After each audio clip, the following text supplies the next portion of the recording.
So now we know. Rafa Benitez will walk away from Newcastle United on Sunday when his contract expires. He wanted to stay, but on his terms, and in the end, there was no solution that suited both parties. No new contract and no more Rafa.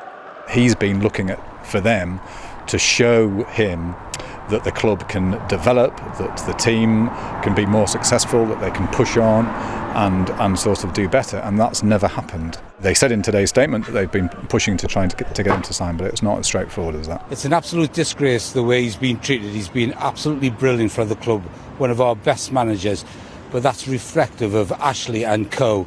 I just don't understand the logic, I don't understand what they've done. Gutted, yeah. It's the only thing I can say, really. It's important to remember Rafa has jumped, he wasn't pushed. He was offered a contract, he didn't take it.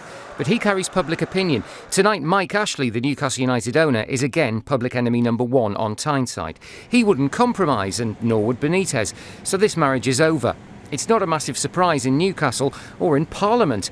Newcastle Central MP Chi Onwura is a Magpies fan and has brought her concerns about Mike Ashley's ownership of the club to the House of Commons.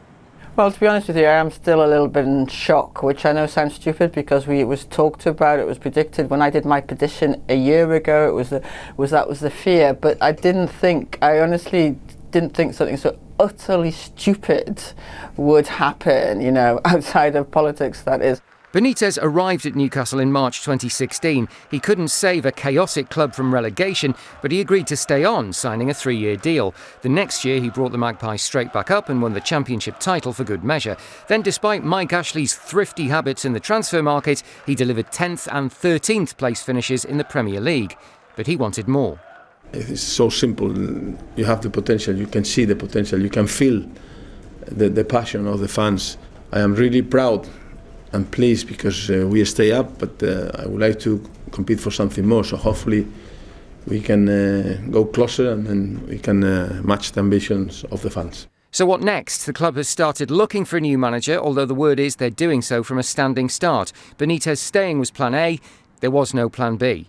I think, unfortunately, the club goes downhill from here. Potentially, I think if we see a departure of a number of key players, and we don't appoint the right man, which I don't think we will, because I think you'll appoint someone who's unemployed, then I think the prospect of relegation is very real.